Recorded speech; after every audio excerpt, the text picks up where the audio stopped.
কিন্তু আসলেই সে ফিলিস্তিনের পক্ষে নয়, সে তলে তলে ইসরায়েলের পক্ষে। কথা বলতে হবে, ঠিক কিনা? তার বাহিরের চরিত্র একরকম, ভিতরের চরিত্র আরেক রকম। তাহাজ্জুদের নামাজ ছাড়া যিনি সকালবেলা কর্মদিবস শুরু করতেন না, 5ই আগস্টে আপনারা দেখেছেন গণভবনে ঢোকার পরে বাচ্চারা একটা কোরআন শরীফও পায় নাই, একটা জায়নামাজও পায় নাই, কিন্তু মদের বোতল ঠিকই পেয়েছে। কথা জোরে বলেন, ঠিক কিনা জোরে বলেন? তাহলে তার সেই জায়নামাজ গেল কই, তাসবিহ গেল কই? বাচ্চারা তো তার রুমের মধ্যে ঢুকেছে, তার বেডরুমে শুয়েছে, তার জামা কাপড় বের করেছে, এমনকি তার গোপন জামা কাপড় বের করেছে। কথা বলে না কেন? এত কিছু খুঁজে পেল, একটা জায়নামাজ পেল না, মদের বোতল পেল। এর দ্বারা প্রমাণিত হয় ওরা যে ফেসবুকে ছবিগুলা ছেড়েছে, এগুলা হচ্ছে ফেরাউনের নাতিপুতিরা যার ছবি ছেড়েছে, মানুষকে ধোঁকা দিয়ে বোকা বানাবার জন্য চক্রান্ত করা হয়েছে। কথা বলেন, ঠিক কিনা? ওরা কিসের তাহাজ্জুদের ছবি ছাড়ে? অসংখ্য আলেমদেরকে জেলখানায় বন্দী করে কার কিসের তাহাজ্জুদের নামাজ পড়ে? কথা বলেন, জোরে বলেন, ঠিক কিনা বলেন? ওরা কোন বড় আলেমকে দেশে কষ্ট দেয় না? একটু পিছনে ইতিহাস থাকা, একেবারে পেছন থেকে থাকা উপমহাদেশের শ্রেষ্ঠতম শাইখুল হাদিস আল্লামা আজিজুল হক রাহমাতুল্লাহি আলাইহিকে তোরা এমন কষ্ট দিয়েছে, তাকে তারা মার্ডার কেসের আসামি বানিয়েছিল। জেলখানার মধ্যে ওজুর পানি তারা দেয় নাই। 96 ক্ষমতা আসার পরে কুত্তার মাথায় তারা টুপি বানিয়ে রাজাকার হিসেবে এলাকায় ঘুরে বেরিয়েছে। যেরকম নাউজুবিল্লাহ। মুফতি আমিনী রাহমাতুল্লাহি আলাইহির মতো সিংহ পুরুষকে রিমান্ডে নিয়ে এমন টর্চার করেছে, জীবনের শেষ সাইনে এসে তিনি লাঠি ভর করে করে চলতেন। টাঙ্গাইল জেলার এক মাহফিলে, তখন আমি ছাত্র জীবনে পড়াশোনা করি, ওনার সাথে এক মাহফিলে ছিলাম। লাঠি ভর করে হাঁটছেন, দুঃখ করে পাশের লোকদেরকে গল্পের ছলে বললেন যে আমাকে রিমান্ডে নিয়ে পায়ের মধ্যে এত টর্চার করা হয়েছে, এখন আমার হাঁটতেও কষ্ট হয়। জীবনের শেষ মুহূর্ত পর্যন্ত তাকে গৃহবন্দী করে রাখা হয়েছিল। এর মানে তারা মুফতি আমিনী রাহমাতুল্লাহি আলাইহিকে কষ্ট দিয়েছে। কথা বলেন। তারা জুনায়েদ বাবুনগরী রাহমাতুল্লাহি আলাইহিকে জঙ্গি বানিয়ে গোটা দেশের প্রথম সারির পত্রিকার মধ্যে রিপোর্ট করে দিয়েছিল।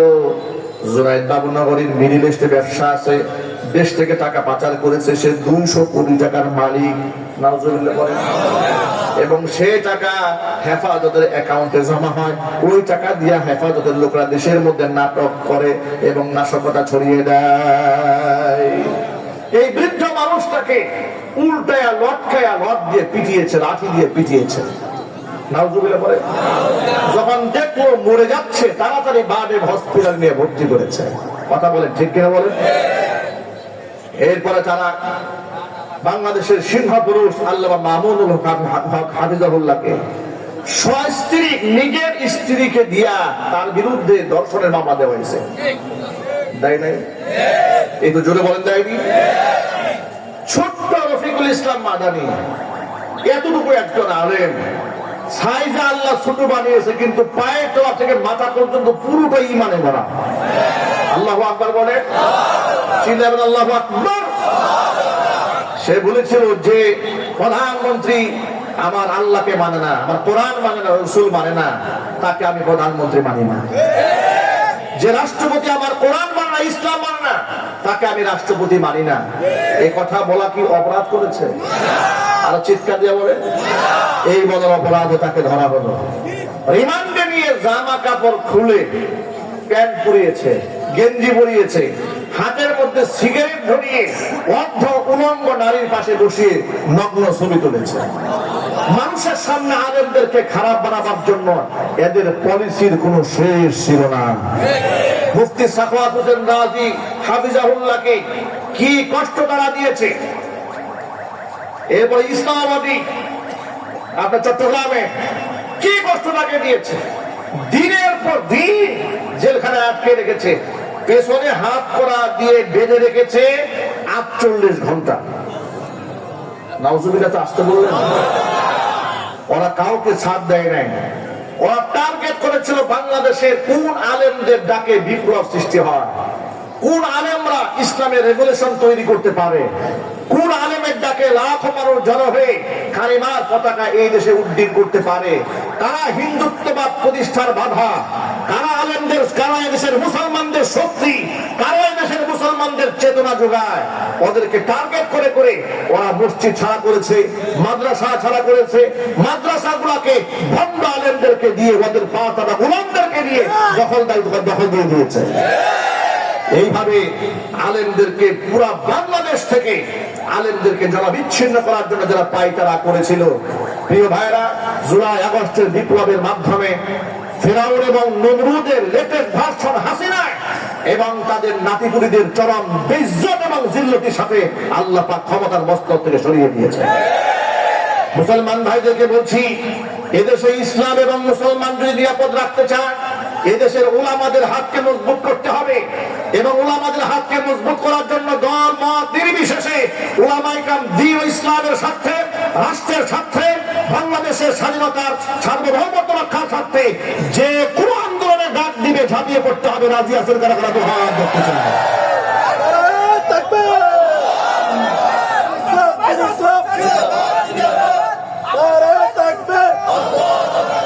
যুবক ভাইরা আমার, মূল কথা আসি, দুনিয়াতে যার সাথে আপনার মোহাব্বত থাকবে, পরকালে তার সাথে আপনার কিয়ামত হবে। নবী করিম সাল্লাল্লাহু আলাইহি ওয়াসাল্লাম বলেছেন, ইয়াশফাউ ইয়াউমাল কিয়ামাতি সালাসাতুন, কিয়ামতের দিন তিন শ্রেণী আল্লাহর দরবারে সুপারিশকারী হবেন। এক নাম্বার হচ্ছে আল আনবিয়া, নবীগণ আল্লাহর দরবারে সুপারিশ করবেন। দুই নাম্বার হচ্ছে সুম্মাল উলামা, উলামায়ে কেরাম আল্লাহর দরবারে সুপারিশ করবেন। তিন নাম্বার সুম্মা শুহাদা, এরপরে শহীদগণ আল্লাহর দরবারে সুপারিশকারী হবেন। প্রিয় ভাইরা, নবীদের সাথে মহব্বত রাখার দরকার আছে না নাই? উলামাদের সাথে মহব্বত রাখার দরকার আছে না নাই? শহীদদের সাথে মহব্বত রাখার প্রয়োজন আছে না নাই? নবীগণ ব্যাপক হারে মানুষের জন্য সুপারিশ করবেন। একজন সাধারণ ব্যক্তিকে আল্লাহ পাক বলবেন, উদখুলুল জান্নাহ, জান্নাতে প্রবেশ করো। ওয়া ইয়াকালু লিল আলিমি, আলেমকে আল্লাহ তাআলা একাকী জান্নাতে প্রবেশ করার পারমিশন দিবেন না, আলেমকে আল্লাহ আটকাবেন। ইয়াকালু লিল আলিমি কিফ, আলেমকে বলা হবে দাঁড়াও। ওয়াসফা লিন নাস, মানুষের জন্য সুপারিশ করো। তোমাকে ইলমের দৌলত দান করেছিলাম একাকী জান্নাতে যাওয়ার জন্য নয়। কিফ, দাঁড়াও। ওয়াসফা লিন নাস, মানুষের জন্য সুপারিশ করো। একজন আলেম এত অধিক পরিমাণ মানুষের জন্য সুপারিশ করবেন, ভিন্ন একটি হাদিসের মধ্যে বিস্তারিত পাওয়া যায়। নবীজি বলেছেন, ওয়ালাউ কানা আদাদান নুজুম, আলেমদের সুপারিশকৃত ব্যক্তিদের সংখ্যা যদি আসমানের নক্ষত্র সমতুল্য হয়ে যায়, আল্লাহ রাব্বুল আলামিন আলেমের সুপারিশ মঞ্জুর করে নক্ষত্র সমতুল্য মানে হচ্ছে অগণিত বান্দাকে কিয়ামতের দিন মাফের ঘোষণা দিয়ে দিবে। ওয়ায়ুকালু লিশ-শাহীদ ইশফা লি-৭০, শহীদকে বলা হবে ৭০ জন ব্যক্তির জন্য সুপারিশ করো। আল্লাহু আকবার। প্রিয় ভাইরা, আল্লাহর হাবিব সাল্লাল্লাহু আলাইহি ওয়াসাল্লাম বলেছেন, আল মারউ মা মান আহাব্বা ওয়া আনতা মা'আল্লাযী আহবাবাতা, এই পৃথিবীতে যে যাকে ভালোবাসবে পরকালে সে তারই সাথী হয়ে থাকবে। তুমি যাকে ভালোবেসেছো তার সাথী তুমি হয়ে যাবে। জোরে কোন আল্লাহু আকবার। বর্ণনাকারী সাহাবী হযরত আনাস ইবনে মালিক রাদিয়াল্লাহু তাআলা আনহু বলেছেন, আল্লাহ নবী যখন বললেন এই দুনিয়াতে যার সাথে যার মহব্বত, পরকালে তার সাথে তার কিয়ামত, এই কথা শোনার পরে সাহাবায়ে কেরাম এত বেশি খুশি হয়ে গিয়েছিলেন, আমি আমার জীবদ্দশায় নবীজির সাহাবীদেরকে এত খুশি কোনোদিন হতে দেখিনি।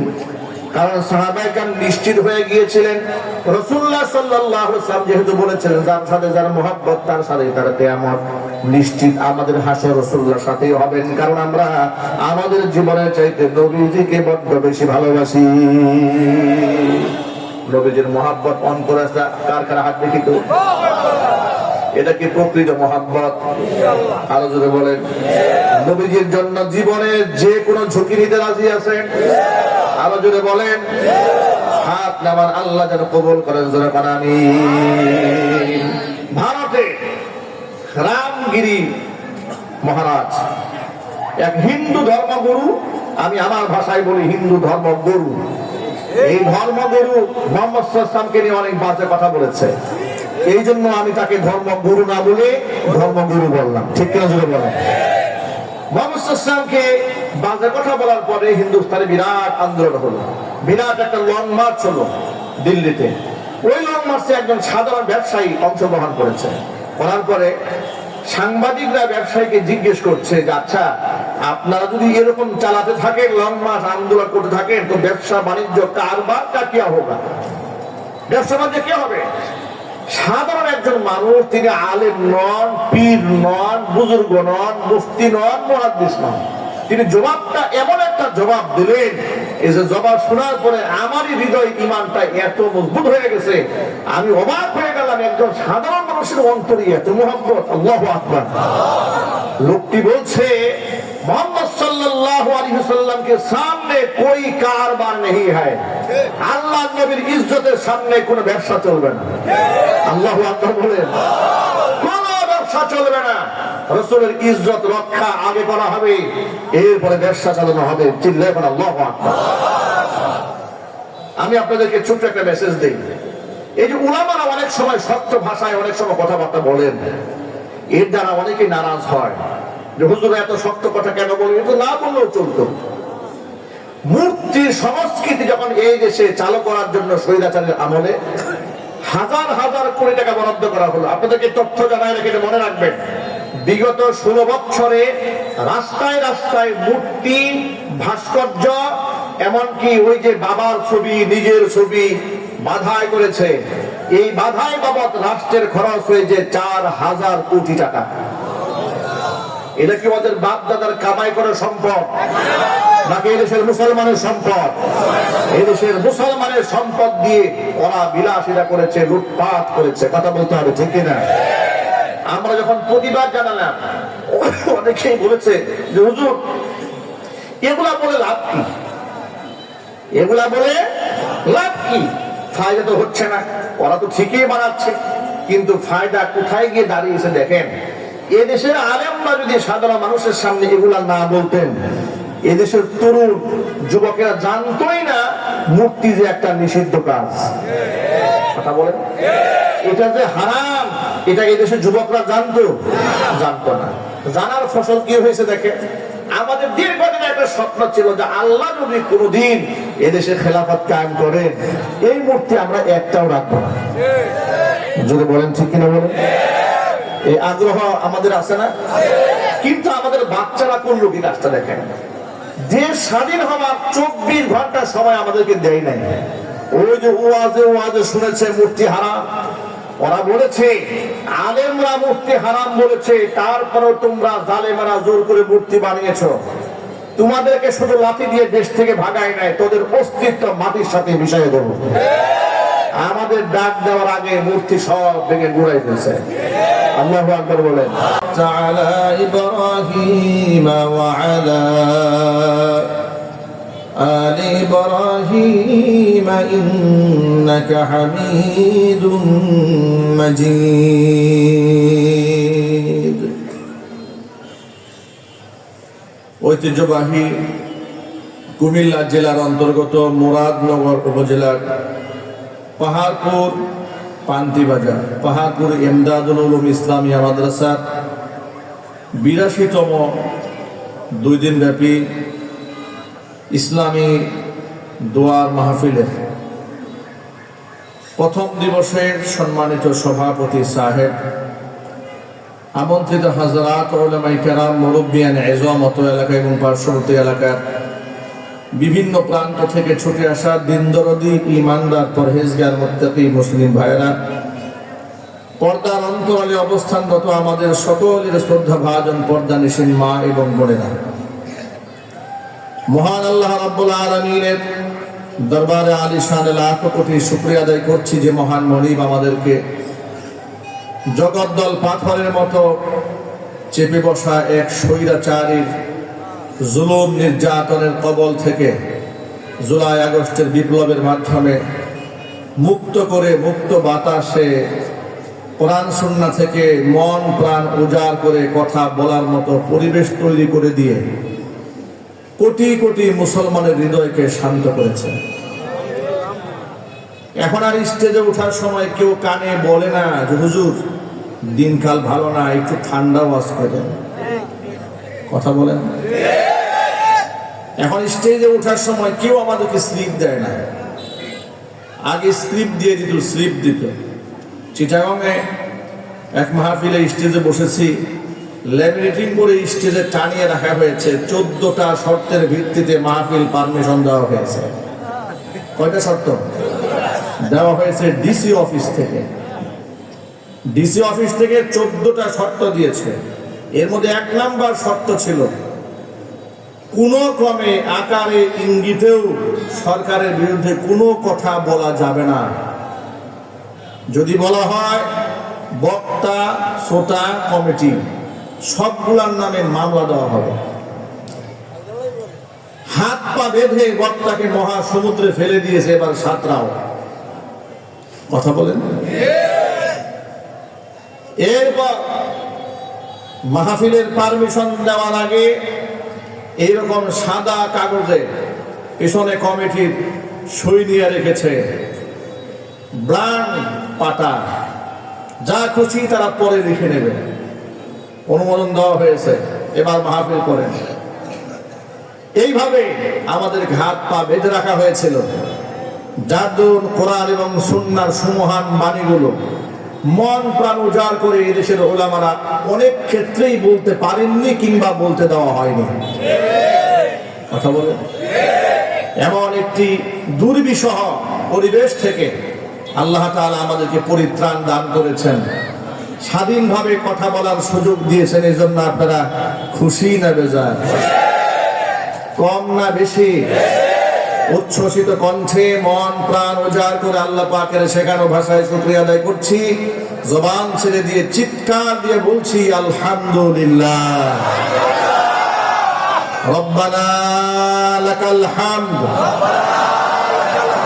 হামদান কাসীরা তাইয়িবান মুবারাকান ফীহি। রব্বানা লাকাল হামদু কামা ইয়ানবাগি লিজালালি ওয়াজহিকা ওয়া আযীমি সুলতানিকা। আল্লাহ রাব্বুল আলামিন আজকের ইসলাহি ওয়াজ মাহফিলকে কবুল করুন। পাহাড়পুর ইমদাদুল উলুম ইসলামিয়া মাদ্রাসাকে আল্লাহ তাআলা কিয়ামত পর্যন্ত কবুল করুন। 82তম বার্ষিক ইসলাহি মাহফিল। বিগত 82 বছরে যে সমস্ত আলোচকরা এখানে বয়ান করেছেন তারা অনেকেই দুনিয়া থেকে চলে গেছেন। যারা বয়ান শুনেছেন তারা অনেকে দুনিয়া থেকে বিদায় হয়েছেন। যারা এই মাহফিলের সাথে সম্পৃক্ত এবং সংশ্লিষ্ট ছিলেন, যারা দুনিয়া থেকে চলে গেছে, আল্লাহ পাক সকলকে জান্নাতুল ফেরদাউসের সুউচ্চ মাকাম দান করুন। যারা এই পর্যন্ত বেঁচে আছেন আল্লাহ পাক তাদেরকে হায়াতে তাইয়্যিবা নসিব করুন। আজকের এই মাহফিলের ওসিলা করে আল্লাহ তাআলা আমাদের সকলকে পরিপূর্ণ হেদায়েত নসিব করুন। হেদায়েত দেওয়ার মালিককে, হেদায়েত দেওয়ার মালিককে আল্লাহ পাক যেন হেদায়েতের নিয়ামত দিয়ে আমাদের জীবনকে আলোকিত করে দেন। বন্ধুগণ, হাজারাত উলামায়ে কেরামের দায়িত্ব কি? ওলামাদেরকে আল্লাহ রাব্বুল আলামিন পছন্দ করেই আলেম বানিয়েছেন, ঠিক কিনা বলেন?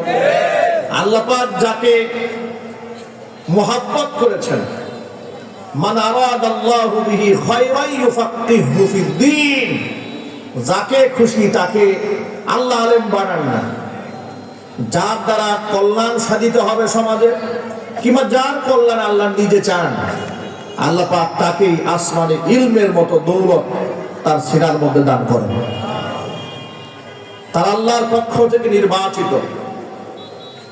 নবী করিম সাল্লাল্লাহু আলাইহি ওয়াসাল্লাম উলামাদের ব্যাপারে বলেছেন, ফাদলুল আলিমি আলাল আবিদি কা ফাদলি আলা আদনাকুম। সাহাবীরা তোমাদের মধ্যে একেবারে আদনা নিম্ন স্তরের সাহাবীর উপর আমি নবীর মর্যাদা যেমন, এই জমিনে সাধারণ আবেদ যারা, তাদের তুলনায় আল্লাহর কাছে একজন আলেমের মর্তবা ঠিক তেমন। চিৎকার দিয়ে বলেন সুবহানাল্লাহ। উলামাদের অনেক মর্যাদা ইসলামে আছে। ওলামাদের জন্য সমুদ্রের মাছও দোয়া করে, গর্তের পিঁপড়াও দোয়া করে। ওলামার আল্লাহর পক্ষ থেকে অনেক মর্যাদা তাদেরকে দান করা হয়েছে।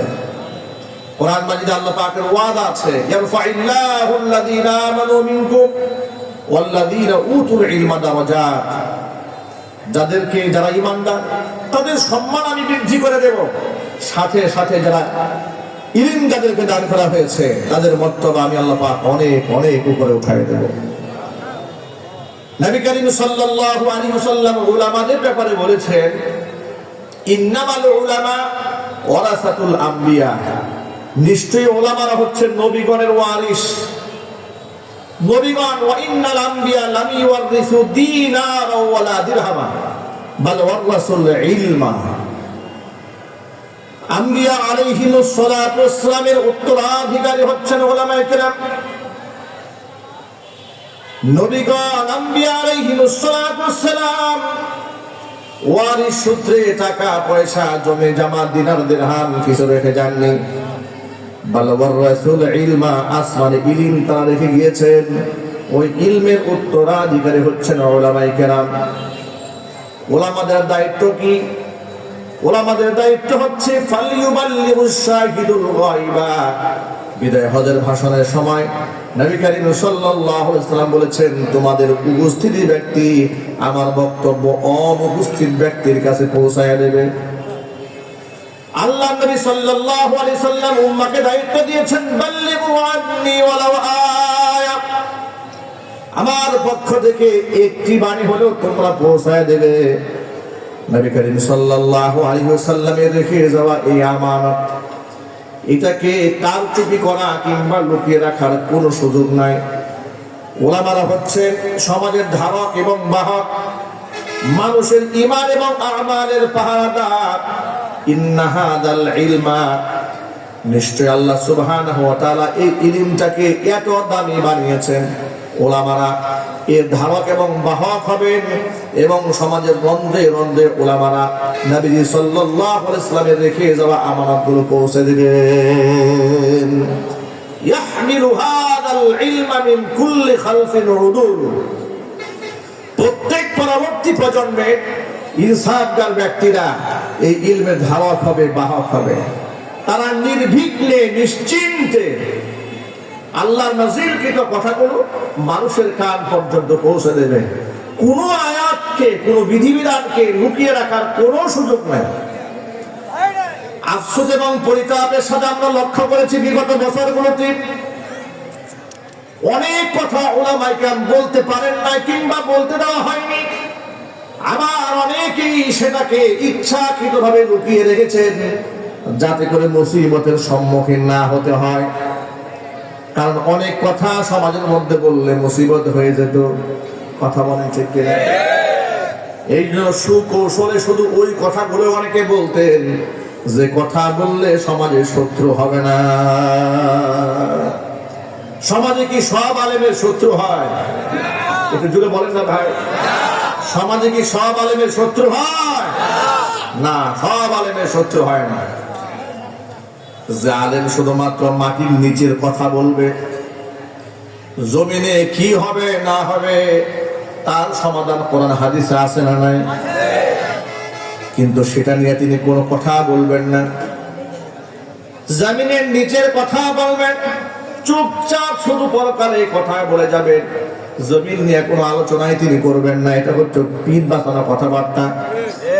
যদি বলেন, যারা এমন কাজ করে তাদের প্রতি আল্লাহ পাক বড় মারাত্মক রকমের ভয়ঙ্কর ঘোষণা আল্লাহ পাক কোরআন মাজিদে দান করেছেন।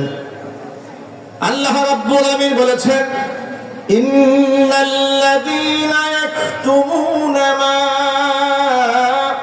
আনজালনা মিনাল কিতাবি ইন্নাল্লাযীনা ইয়াকতুমুনা মা আনজালনা মিনাল কিতাবি ওয়াল হুদা মিন বা'দি মা বায়্যানাহু লিন-নাসি ফিল কিতাব উলাইকা ইয়ালআনুহুমুল্লাহু ওয়া ইয়ালআনুহুমুল লাঈনুন।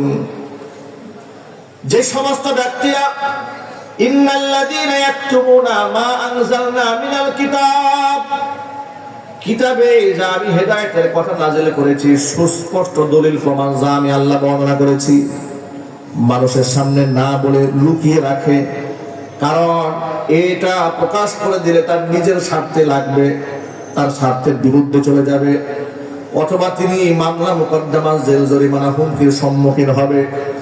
এই জন্য কথাগুলোকে পাশ কাটিয়ে যারা যায়, এমন কিতাবের আলেম সমাজে আছে না নাই? যদিও আয়াতখানা নাযিল হয়েছে আহলে কিতাবদের ব্যাপারে, কিন্তু হুকুম ব্যাপক। হুকুমটা কি? ব্যাপক।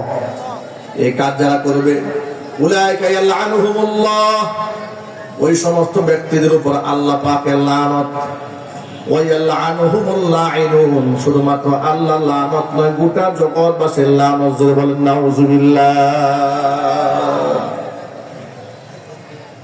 হক কথা, কোরআন সুন্নাহর কথাগুলো যদি এই সমাজের মধ্যে বলিষ্ঠ কণ্ঠে আলেমরা বলবেন, ওই সমস্ত আলেমের শত্রু এই সমাজের মধ্যে তৈরি হবে।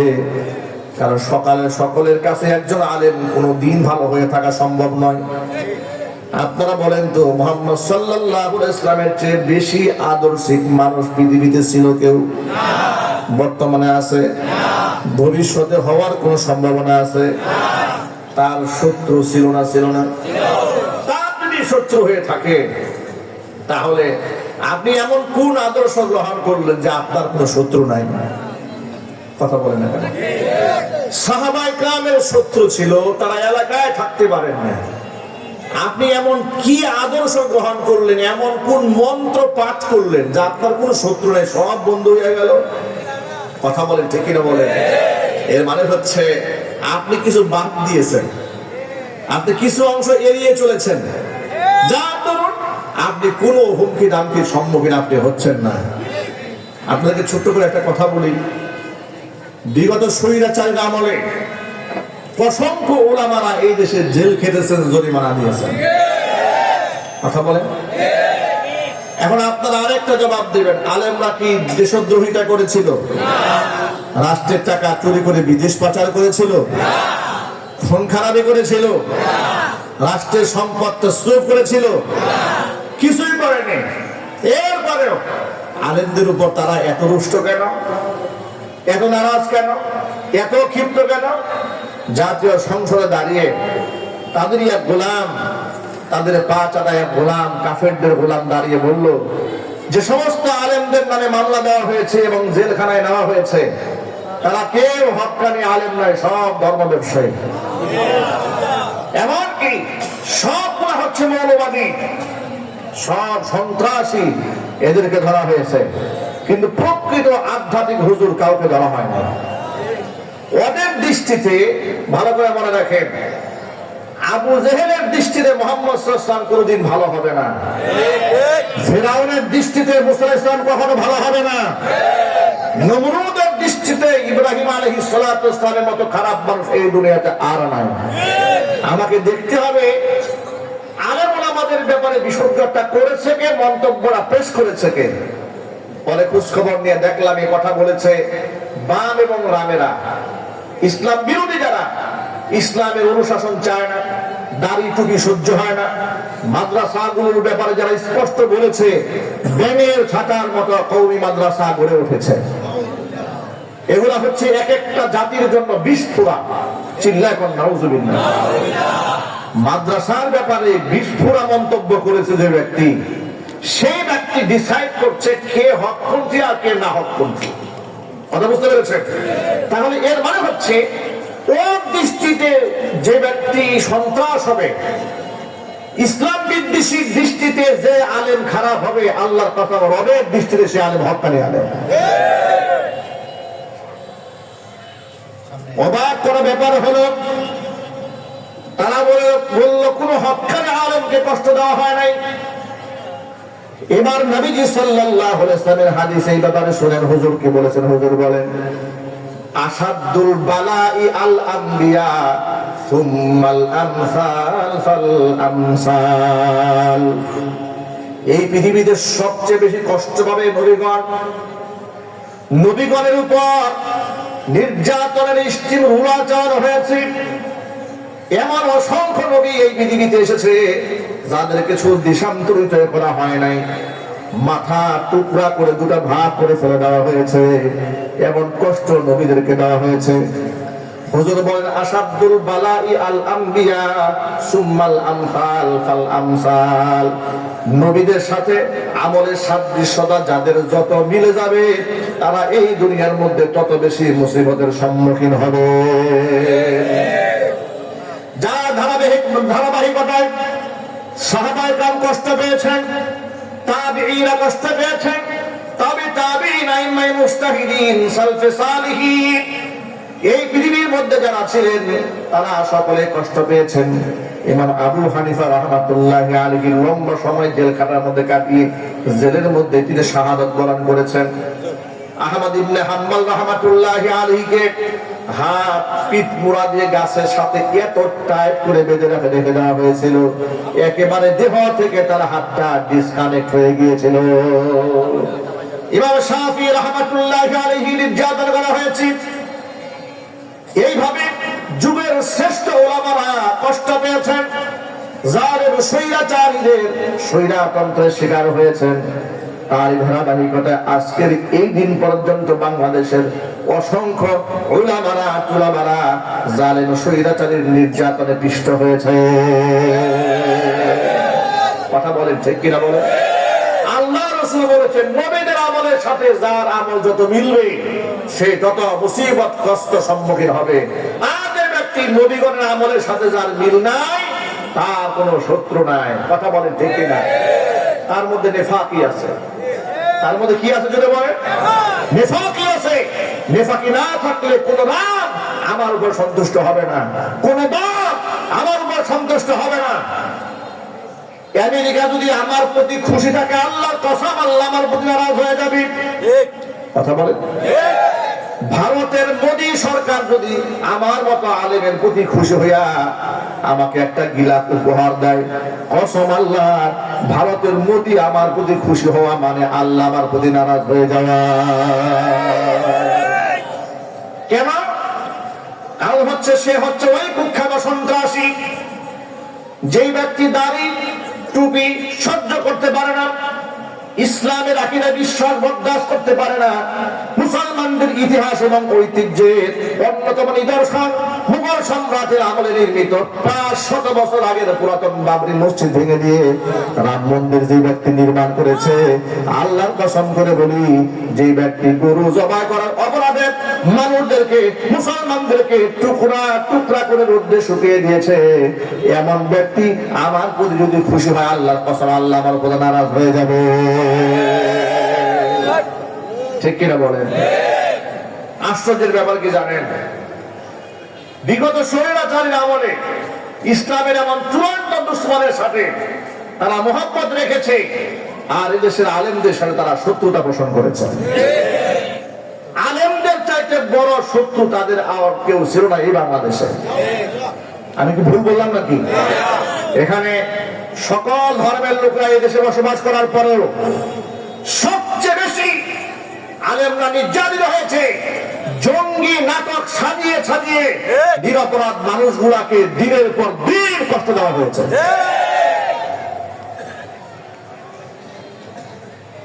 2018 সালে মাহফিল স্টেজ থেকে আমাকে ধরে নিয়ে গিয়ে মামলা দিয়ে দেওয়া হলো। আমাকে কোন এক গোপন বৈঠক থেকে ধরে নিয়ে গেছে, আমার পকেটের মধ্যে 16টা ককটেল বোমা পাওয়া গেছে।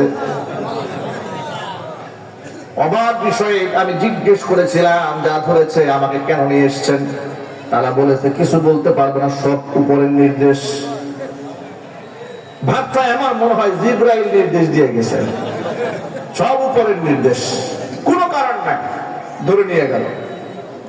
এরপর মামলা দিয়ে দিল, জামার পকেটে 16টা ককটেল বোমা পাওয়া গেছে। কি অপরাধ আমাদের, কি করেছিলাম আমরা কি করেছিলাম শোনেন। আমরা শাপলা চত্বরে গণহত্যার বিরোধিতা করেছিলাম।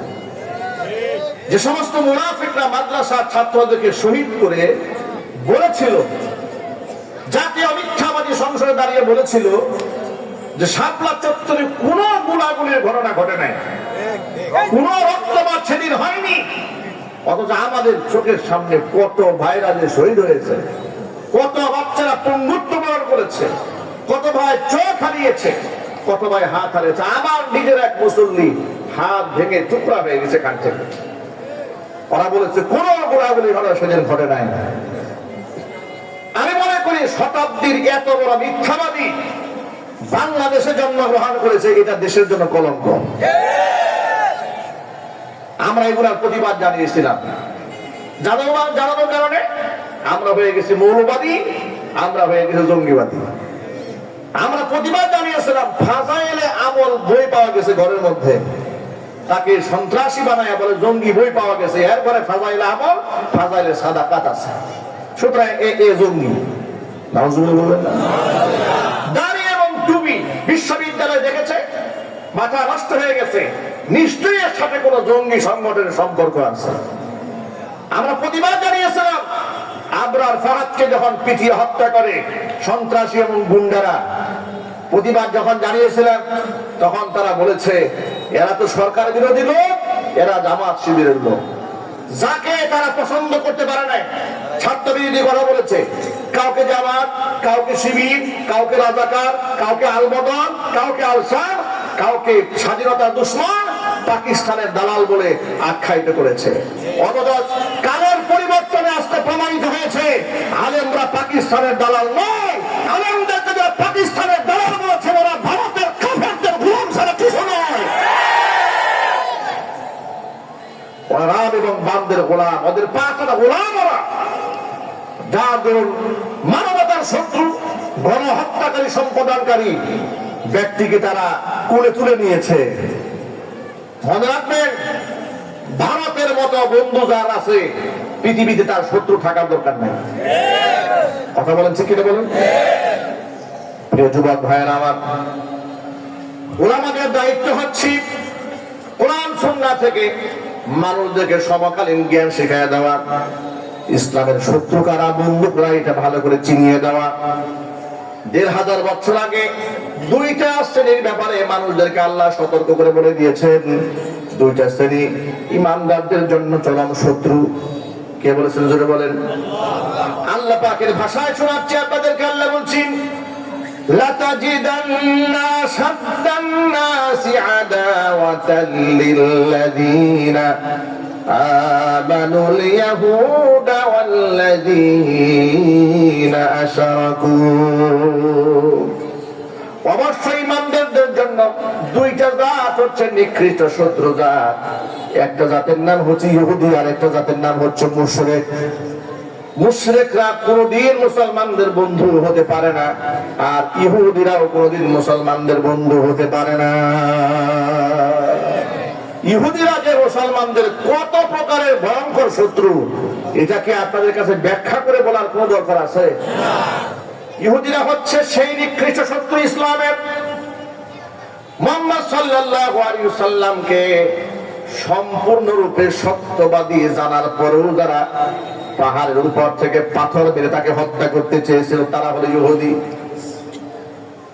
আল্লাহর নবী সাল্লাল্লাহু আলাইহি ওয়াসাল্লামের খাবারের মধ্যে বিষ মিশিয়ে আল্লাহর হাবিব সাল্লাল্লাহু আলাইহি ওয়াসাল্লামকে কষ্ট দিয়ে দুনিয়া থেকে যারা মৃত্যুবরণ করাবার, শেষ করে দেওয়ার ষড়যন্ত্র যারা করেছিল, ওরা হলো ইহুদি। মুহাম্মদ সাল্লাল্লাহু আলাইহি ওয়াসাল্লামের মাথার মধ্যে জাদু কিয়া বাস্তবায়ন করে 6 মাস পর্যন্ত নবীজি সাল্লাল্লাহু আলাইহি ওয়াসাল্লামকে তিল তিল করে যারা কষ্ট দিয়েছে, তারা হলো ইহুদি। দুনিয়া থেকে আল্লাহর হাবিব বিদায় নেওয়ার পরে রাসূলের রওজা শরীফ থেকে তার পবিত্র দেহখানা চুরি করার প্ল্যান প্রোগ্রাম বাস্তবায়ন যারা করার চেষ্টা করেছিল, ওরা হলো ইহুদি। ইসরায়েলের পশু সৈন্যরা যারা ফিলিস্তিনের নিরীহ ছোট্ট ছোট্ট বাচ্চাদেরকে, মায়েদেরকে, বোনদেরকে, ভাইদেরকে নির্মম ভাবে শহীদ করছে, ড্রোন হামলা করে ধ্বংস করে দিচ্ছে। পৃথিবীর মধ্যে এমন নৃশংস মানবতা বিধ্বংসী আর কেউ করতে পারে নাই। যে নিকৃষ্ট জাতিরা এই কাজ করছে, ওই জাতির নাম হচ্ছে ইহুদি জাতি। ঠিক কিনা জোরে বলে? আর এই শত্রুদেরকে আল্লাহ পাক আমাদের চিনিয়ে দিয়েছেন ১৫০০ বছর আগে। কিন্তু দুঃখজনক বাস্তবতা হচ্ছে আমরা শত্রু চিনি না, বন্ধু চিনি না। স্বাধীনতার পর থেকে বাংলাদেশের যত পাসপোর্ট আছে, পাসপোর্টের মধ্যে লেখা ছিল অ্যাকসেপ্ট ইসরায়েল। মানে আপনি আমাদের দেশের পাসপোর্ট নিয়ে পৃথিবীর যে কোনো দেশে যেতে পারলেও ইসরায়েলে যেতে পারবেন না। কেন পারবেন না? কারণ হচ্ছে ইসরায়েল হচ্ছে একটা জারজ রাষ্ট্র। কথা বলেন কেন? এটা মুসলমানদের ভূমি দখল করে একের পর এক মুসলমানদেরকে কষ্ট দিয়েছে। এই জন্য ইসরায়েলকে এই রাষ্ট্র কোনোদিন সমর্থন করে নাই। কিন্তু বিগত স্বৈরাচারের আমলে স্বৈরাচারে কি একটা পলিসি অবলম্বন করলো দেখেন। জাতীয় সংসদে দাঁড়িয়ে ফিলিস্তিনের মাজলুমদের জন্য মায়া কান্না করলো যে আমরা ফিলিস্তিনদের পক্ষে আছি। আবার ওই দিয়ে ঠান্ডা মাথায় সুকৌশলে পাসপোর্টের মধ্যে অ্যাকসেপ্ট ইসরায়েল যে লেখা ছিল এটা উঠাই দিছে। এটাকেই বলা হয় উপরে ফিটপাত, ভেতরে সদরঘাট। উপর দিয়ে পানি ঢেলে এদেশের মুসলমানদেরকে ধোঁকা দিয়ে বোকা বানিয়েছে। মুসলমানদেরকে বুঝিয়েছে সে আসলে ফিলিস্তিনের পক্ষে, কিন্তু আসলেই সে ফিলিস্তিনের পক্ষে নয়, সে তলে তলে ইসরায়েলের পক্ষে। কথা বলতে হবে, ঠিক কিনা? তার বাহিরের চরিত্র একরকম, ভিতরের চরিত্র আরেক রকম। তাহাজ্জুদের নামাজ ছাড়া যিনি সকালবেলা কর্মদিবস শুরু করতেন না। ৫ই আগস্টে আপনারা দেখেছেন গণভবনে ঢোকার পরে বাচ্চারা একটা কোরআন শরীফও পায় নাই, একটা জায়নামাজও পায় নাই, কিন্তু মদের বোতল ঠিকই পেয়েছে। কথা কি জোরে বলেন, ঠিক কিনা জোরে বলেন? তাহলে তার সেই জায়নামাজ গেল কই, তাসবিহ গেল কই? বাচ্চারা তো তার রুমের মধ্যে ঢুকেছে, তার বেডরুমে শুয়েছে, তার জামা কাপড় বের করেছে, এমনকি তার গোপন জামা কাপড় বের করেছে। কথা বলে না কেন? এত কিছু খুঁজে পেল, একটা জায়নামাজ পেল না, মদের বোতল পেল। এর দ্বারা প্রমাণিত হয় ওরা যে ফেসবুকে ছবিগুলো ছেড়েছে, এগুলা হচ্ছে ফেরাউনের নাতিপুতিরা যার ছবি ছেড়েছে, মানুষকে ধোঁকা দিয়ে বোকা বানাবার জন্য চক্রান্ত করা হয়েছে। কথা বলে ঠিক কিনা? ওরা কিসের তাহাজ্জুদের ছবি ছাড়ে? অসংখ্য আলেমদেরকে জেলখানায় বন্দী করে কার কিসের তাহাজ্জুদের নামাজ পড়ে? কথা বলেন, জোরে বলেন, ঠিক কিনা বলেন? ওরা কোন বড় আলেমকে দেশে কষ্ট দেয় না? একটু পিছনে ইতিহাস তাকান, একেবারে পেছন থেকে তাকান। উপমহাদেশের শ্রেষ্ঠতম শাইখুল হাদিস আল্লামা আজিজুল হক রাহমাতুল্লাহি আলাইহিকে তারা এমন কষ্ট দিয়েছে, তাকে তারা মার্ডার কেসের আসামি বানিয়েছিল। জেলখানার মধ্যে ওজুর পানি তারা দেয় নাই। ৯৬ ক্ষমতা আসার পরে কুত্তার মাথায় তারা টুপি বানিয়ে রাজাকার হিসেবে এলাকায় ঘুরে বেরিয়েছে। যেরকম নাউজুবিল্লাহ। মুফতি আমিনী রাহমাতুল্লাহি আলাইহির মতো সিংহ পুরুষকে রিমান্ডে নিয়ে এমন টর্চার করেছে, জীবনের শেষ সাইনে এসে তিনি লাঠি ভর করে করে চলতেন। টাঙ্গাইল জেলার এক মাহফিলে, তখন আমি ছাত্র জীবনে পড়াশোনা করি, ওনার সাথে এক মাহফিলে ছিলাম। লাঠি ভর করে হাঁটছেন, দুঃখ করে পাশের লোকদেরকে গল্পের ছলে বললেন যে আমাকে রিমান্ডে নিয়ে পায়ের মধ্যে এত টর্চার করা হয়েছে, এখন আমার হাঁটতেও কষ্ট হয়। জীবনের শেষ মুহূর্ত পর্যন্ত তাকে গৃহবন্দী করে রাখা হয়েছিল। এর মানে তারা মুফতি আমিনী রাহমাতুল্লাহি আলাইহিকে কষ্ট দিয়েছে। কথা বলেন? তারা জুনায়েদ বাবুনগরী রাহমাতুল্লাহি আলাইহিকে জঙ্গি বানিয়ে গোটা দেশের প্রথম সারির পত্রিকার মধ্যে রিপোর্ট করে দিয়েছিল জুনায়েদ বাবুনগরীর মিডিল ইস্টে ব্যবসা আছে, দেশ থেকে টাকা পাচার করেছে, সে ২০০ কোটি টাকার মালিক। নাউজুবিল্লাহ বলেন। এবং সেই টাকা হেফাজতের অ্যাকাউন্টে জমা হয়, ওই টাকা দিয়া হেফাজতের লোকরা দেশের মধ্যে নাটক করে এবং নাশকতা ছড়িয়ে দেয়। এই বৃদ্ধ মানুষটাকে উল্টায়া লটকায়া লট দিয়ে পিটিয়েছে, লাঠি দিয়ে পিটিয়েছে। নাউজুবিল্লাহ বলে। যখন দেখলো মরে যাচ্ছে, তাড়াতাড়ি বাদে হসপিটাল নিয়ে ভর্তি করেছে। কথা বলেন, ঠিক কিনা বলেন? এরপরে তারা বাংলাদেশের সিংহ পুরুষ আল্লামা মামুনুল হক হাফিজাহুল্লাহকে সস্ত্রীক নিজের স্ত্রীকে দিয়া তার বিরুদ্ধে ধর্ষণের মামলা দেওয়া হয়েছে। দেয় নাই? একটু জোরে বলেন দেয়নি? ছোট্ট রফিকুল ইসলাম মাদানী এতটুকু একজন আলেম, সাইজে আল্লাহ ছোট বানিয়েছে, কিন্তু পায়ের তলা থেকে মাথা পর্যন্ত পুরোটাই ইমানে ভরা। আল্লাহু আকবার বলে, চিল্লাবেন আল্লাহু আকবার। সে বলেছিল যে প্রধানমন্ত্রী আমার আল্লাহকে মানে না, আমার কোরআন মানে না, রাসূল মানে না, তাকে আমি প্রধানমন্ত্রী মানি না। যে রাষ্ট্রপতি আমার কোরআন মানে না, ইসলাম মানে না, তাকে আমি রাষ্ট্রপতি মানি না। এই কথা বলা কি অপরাধ করেছে? আর চিৎকার দিয়ে বলে, এই বলার অপরাধে তাকে ধরা হলো। রিমান্ডে নিয়ে জামা কাপড় খুলে প্যান্ট পরিয়েছে, গেঞ্জি পরিয়েছে, হাতের মধ্যে সিগারেট ধরিয়ে অর্ধ উলঙ্গ নারীর পাশে বসিয়ে নগ্ন ছবি তুলেছে। মানুষের সামনে আলেমদেরকে খারাপ বানাবার জন্য এদের পলিসির কোনো শেষ ছিল না। মুফতি সাখাওয়াত হোসেন রাজি হাফিজাহুল্লাহকে কি কষ্ট তারা দিয়েছে। এরপর ইসলামাবাদী আপনার চট্টগ্রামে কি কষ্ট তাকে দিয়েছে। দিনের পর দিন জেলখানায় আটকে রেখেছে, পেছনে হাত করা দিয়ে বেঁধে রেখেছে 48 ঘন্টা। নাউজুবিল্লাহ, তো আসতে বললেন। ওরা কাউকে ছাড় দেয় নাই। ওরা টার্গেট করেছিল বাংলাদেশের কোন আলেমদের ডাকে বিপ্লব সৃষ্টি হয়, কোন আলেমরা ইসলামের রেভলিউশন তৈরি করতে পারে, কোন আলেমের ডাকে লাখো মানুষ জড়ো হয়ে কালিমার পতাকা এই দেশে উড্ডীন করতে পারে, কারা হিন্দুত্ববাদ প্রতিষ্ঠার বাধা, কারা আলেমদের, কারা দেশের মুসলমানদের শক্তি, কারা দেশের মুসলমানদের চেতনা যোগায়।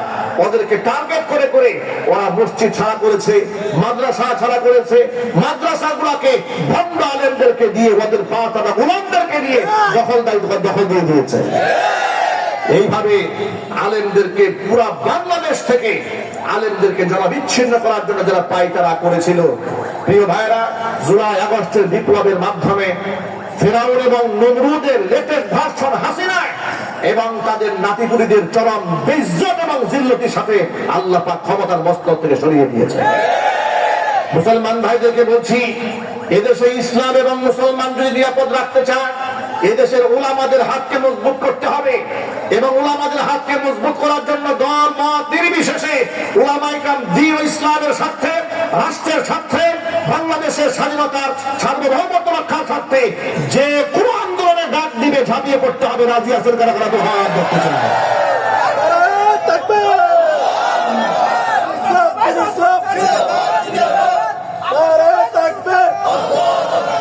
যুবক ভাইরা আমার, মূল কথা আসি, দুনিয়াতে যার সাথে আপনার মোহাব্বত থাকবে, পরকালে তার সাথে আপনার কিয়ামত হবে। নবী করিম সাল্লাল্লাহু আলাইহি ওয়াসাল্লাম বলেছেন, ইয়াশফাউ ইয়াউমাল কিয়ামাতি সালাসাতুন, কিয়ামতের দিন 3 শ্রেণী আল্লাহর দরবারে সুপারিশকারী হবেন। 1 নাম্বার হচ্ছে আল আনবিয়া, নবীগণ আল্লাহর দরবারে সুপারিশ করবেন। 2 নাম্বার হচ্ছে সুম্মাল উলামা, উলামায়ে কেরাম আল্লাহর দরবারে সুপারিশ করবেন। 3 নাম্বার সুম্মাস শুহাদা, এরপরে শহীদগণ আল্লাহর দরবারে সুপারিশকারী হবেন। প্রিয় ভাইরা, নবীদের সাথে মহব্বত রাখার দরকার আছে না নাই? উলামাদের সাথে মহব্বত রাখার দরকার আছে না নাই? শহীদদের সাথে মহব্বত রাখার প্রয়োজন আছে না নাই? নবীগণ ব্যাপক হারে মানুষের জন্য সুপারিশ করবেন। একজন সাধারণ আবেদকে আল্লাহ পাক বলবেন, উদখুল জান্নাহ, জান্নাতে প্রবেশ করো। ওয়া ইয়াকালু লিল আলিমি, আলেমকে আল্লাহ তাআলা একাকী জান্নাতে প্রবেশ করার পারমিশন দিবেন না, আলেমকে আল্লাহ আটকাবেন। ইয়াকালু লিল আলিমি কিফ, আলেমকে বলা হবে দাঁড়াও। ওয়াসফালিন নাস, মানুষের জন্য সুপারিশ করো। তোমাকে ইলমের দৌলত দান করেছিলাম একাকী জান্নাতে যাওয়ার জন্য নয়। কিফ, দাঁড়াও। ওয়াসফালিন নাস, মানুষের জন্য সুপারিশ করো। একজন আলেম এত অধিক পরিমাণ মানুষের জন্য সুপারিশ করবেন, ভিন্ন একটি হাদিসের মধ্যে বিস্তারিত পাওয়া যায়, নবীজি বলেছেন ওয়ালাউ কানা আদাদান নুজুম, আলেমদের সুপারিশকৃত ব্যক্তিদের সংখ্যা যদি আসমানের নক্ষত্র সমতুল্য হয়ে যায়, আল্লাহ রাব্বুল আলামিন আলেমের সুপারিশ মঞ্জুর করে নক্ষত্র সমতুল্য মানে হচ্ছে অগণিত বান্দাকে কিয়ামতের দিন মাফের ঘোষণা দিয়ে দিবে।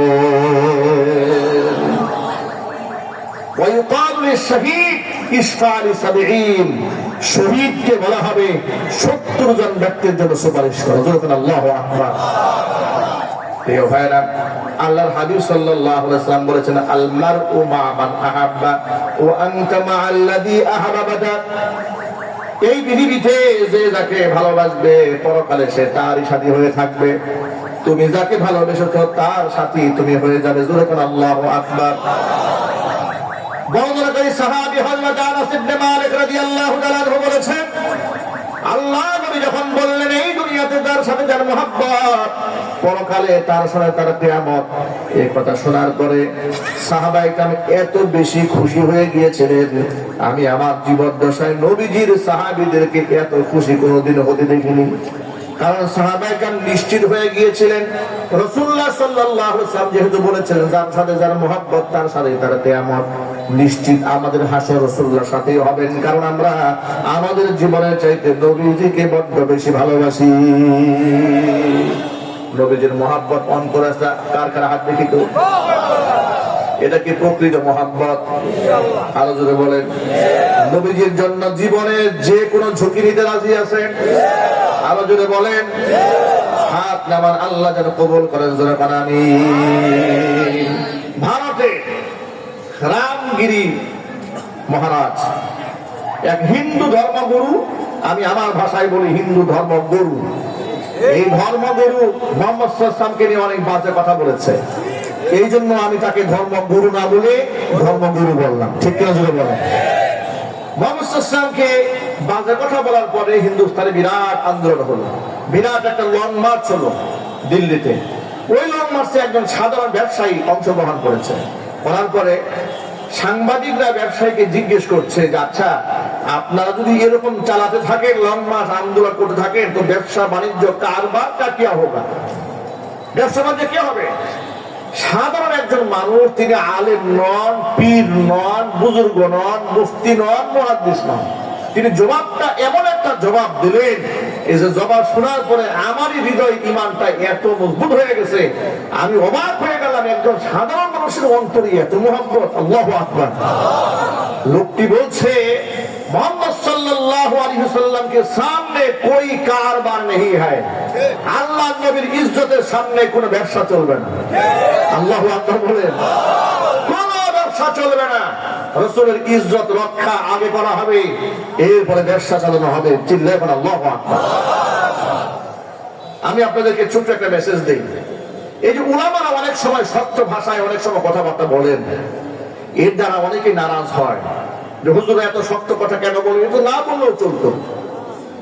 মূর্তি সংস্কৃতি যখন এই দেশে চালু করার জন্য স্বৈরাচারের আমলে হাজার হাজার কোটি টাকা বরাদ্দ করা হলো। আপনাদেরকে তথ্য জানাই রেখে মনে রাখবেন, বিগত 16 বছরে রাস্তায় রাস্তায় মূর্তি, ভাস্কর্য, এমনকি ওই যে বাবার ছবি, নিজের ছবি বাধাই করেছে। এই বাধাই বাবদ রাষ্ট্রের খরচ হয়েছে 4000 কোটি টাকা। এটা কি ওদের বাপ দাদার কামাই করে সম্পদ, নাকি এদেশের মুসলমানের সম্পদ? এদেশের মুসলমানের সম্পদ দিয়ে ওরা বিলাসিতা করেছে, লুটপাট করেছে। কথা বলতে হবে, ঠিক কিনা?